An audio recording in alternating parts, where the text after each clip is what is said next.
Hi there, my name's Gavin Facher and I am the founder of Recruiting Heroes. We were established to help people overcome the various challenges that they're going to face as they progress through Police Scotland's rigorous recruitment process. I've put together a few free videos that will help clarify a few things, hopefully, and if you decide that you need any further help or support at any time, feel free to get in touch, and all the best and good luck with your future in the police. In this video, we're going to talk about Police Scotland's dreaded initial interview. It is the area where most people struggle. It's the area where most people feel anxious, so it's definitely worth spending a little bit of time on how to effectively prepare for it. Start with the absolute basics. Make sure that your appearance is smart. You come in confident but friendly. Make sure you smile. Try and make sure that there's no arrogance to you. Extend a nice friendly handshake, and your clothing needs to be well pressed and smart. Your hair, your makeup, if you're a girl, and if you're a man, make sure you're clean shaven, or if you've got a beard, make sure it's really well trimmed. Just the absolute basics before you get going, because first impressions do matter. Another area that people probably don't focus enough time on is knowing and understanding the role and exactly why you personally want to do it. What is your drivers? What is the thing that is going to motivate you to want to do a good job? A lot of people, they'll come to the interview and they'll have an idea that they've always wanted to do it, but they'll never have stopped to think where that motivation uh, where it came from, how it grew, and I think it's important to maybe take some time and unpick that for yourself, so you really know what the role is, what you're getting yourself into, and exactly why you want to do it. Understand the good and the bad. It's really, really, really important. It seems like a no-brainer, but make sure that you listen to the questions really carefully and make sure that you answer them. A lot of people, they've prepped their evidence and they are so intent in getting their evidence out that they fail to really listen to what they're being asked. And as a result, they try and shoehorn a piece of evidence in that doesn't answer the question. So make sure first and foremost that you answer the question. If your evidence doesn't fit, you're going to have to come up with another bit of evidence that you've maybe not prepared as well. But make sure that you answer the question openly and honestly. Be human. We've all been there, we've all sat in that chair where we've been interviewed. The interviewers, it's important to remember that they've sat there as well. So they know what it feels like. They know the anxieties, they know how uncomfortable it feels. So they're human beings as well, but make sure that you're human in your answers, your delivery. Just be honest and and be as genuine as you can be. Plain English. We're not looking for people to use an extended vocabulary to try and impress anybody. Just use plain English, answer the questions, and always remember to smile. As we said earlier, make sure that the evidence that you're given actually fits what you're being asked.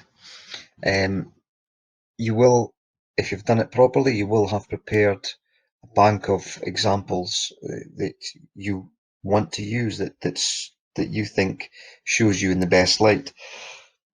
You may get asked a question that doesn't fit any of those examples, and you will have to think of one on your feet, and it's a good opportunity for you to demonstrate that you can perform well under pressure as well. Remember, the interviewers, they're there to help you. They're not there to try and trip you up.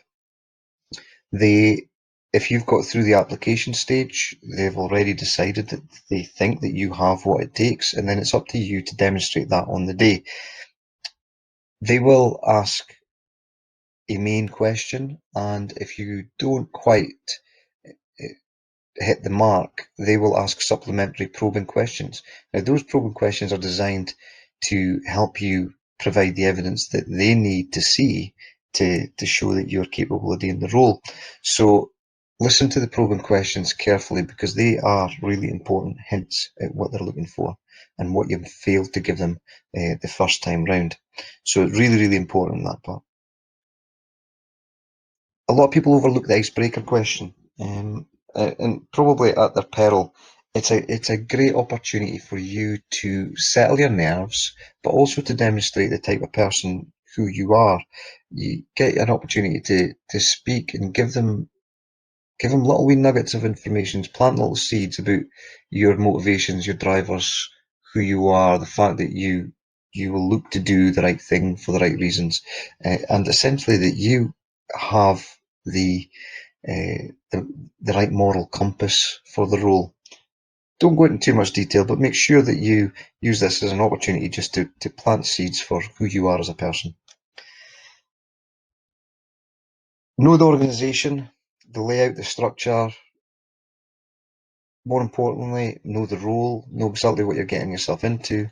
But even more importantly still, know yourself, know what you have done and how that applies to the role that you're going for.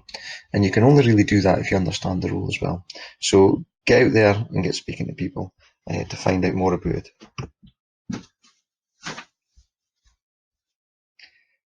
As always, preparation is the key. All the information that you need to pass this is available to you. It's all online, and you can go and speak to serving police officers, get in touch with the recruitment department. It's all there for you to find out. The one thing that is lacking is probably the feedback, the confirmation that you are on the right track. But make sure that you research everything that you can and yourself, what makes you tick, and why you personally think that you have the skills to be a police officer. Now, you can do that by fully understanding what the core competencies are. Read them, digest them, reflect on them, realize where your strengths are, how they tie in, think about the core pieces of evidence that you can demonstrate from a professional perspective, and if there's any aspects where you don't think you hit the mark, then bridge these gaps prior to your application. Take the time, take weeks, months if necessary, to seek out opportunities to bridge these gaps. So when you do come to the interview, you can honestly say that you have done this. And it also forms an intelligent response to a question in and around what you've done to prepare for the interview. You know, if you can identify that there were some shortcomings on your part and you've taken steps to address those before you even applied, then again, it's a massive, massive plus. The core competencies that they're available online on the Police Scotland recruitment pages. You can download them, so there's no excuse for not knowing them. They will form the basis of the interview. All the questions that you get asked will be in and around those competencies. So there's no mystery to it at all, and there's lots of opportunity to prepare. As we said earlier, make sure that you visit your local police stations, speak to serving police officers, maybe make sure you speak to different ones, because everybody's got their own different reasons for doing the job. They've all got their own different things that they really like or they really don't like. So it's good to get an understanding of what makes different people tick, and then you can maybe relate to some more than others. Speak to a serving probationer because they have recently went through the process that you are about to go through, so they'll remember it, and they'll be able to maybe give you some pointers and some tips. They've also just been through the training program, so they can give you a good insight into what that's like. Because again, that's a that's something that you need to consider when you're applying, is the training, and whether or not it's going to be something that you'll fit in well with, or something that you're going to have to work on. So it's good to get their perspective on that as well. I would recommend that you write out a minimum of two pieces of evidence for each competency. Make sure your evidence is relevant to the role that you're applying for. It may be a really good bit of evidence about you doing that particular job well, but it doesn't really transition into the role of a police officer. So just be careful. Some things that you're most proud of might not just be the best piece of evidence. So think about the role that you're going for when you're preparing your evidence. Anxiety is an issue for some, not for all, but it can trip you up, and it's perfectly normal to be anxious when you're going into an interview. One of the things that catches some people out is that they haven't thought about before going into the interview is that they will be sitting there in front of two police officers that are in uniform, and that can be quite off-putting because it's not normal. It's not a normal experience, and people sometimes associate being interviewed by police officers with criminality. So it can feel a little bit uncomfortable, more so than any other interview. So again, it's maybe important to think about that aspect. Before you go in and realize that they are just people and they are there to help you. So get over that initial barrier when you see it, because it is just in your head. Um, it's normal for people to get in the fight, flight, freeze mode in this kind of situation, and that can be detrimental to your interview because when you are in that mindset, you do tend to want to escape the situation or sometimes get defensive. So you might get asked some probing questions and you might misread the intention, think that the interviewer's trying to trip you up. You might become defensive and almost aggressive. You need to make sure that that doesn't happen because obviously that's not what we want from police officers. You might get into the freeze mode where you have a mind blank and you really struggle to pull out your evidence. More often than not, people are in the flight mode. Because it's so uncomfortable, they just want to get out of there. So they rush their answers, they don't think things through, and they just want to get it over and done with and get out. So be mindful of this. Take your time, take a breath, try and regulate your breathing and your heart rate. You'll feel sweaty, you'll feel clammy, you'll feel hot, you'll feel awkward. It's part of the interview. Again, maybe a necessary part of the interview because if you think about what you're going to have to do as a police officer, you're going to be in difficult and awkward situations where you're going to have to think on your feet and you're going to have to communicate through that. So really, really important to demonstrate that you can cope with an interview. The STAR method. It's recommended that you use the STAR method to structure your evidence and your answers. So the STAR stands for situation, task, action, and result.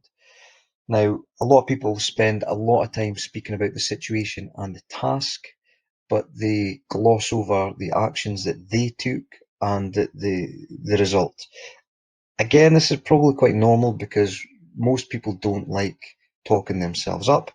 So as a result, they gloss over what it is that we really want to know about. You know, we really actually want to know about the actions you took, why you took them, and what results you got. You know, why without you it would have fallen short of success. Why it wasn't just a positive result for you or somebody else, but maybe for the wider team, wider community. You know, so think bigger when you're thinking about the result and the overall result.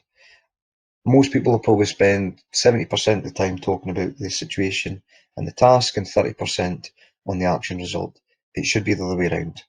Brief description of what the problem is or the situation and the tasks that needed to be carried out, the actions that you took personally, and then the result for everybody involved. Hopefully a positive one. There's no reason why you can't pass the interview.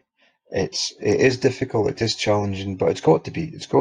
We've got to know that we're getting the right type of person. We've got to know that you can communicate in a difficult and pressurized situation.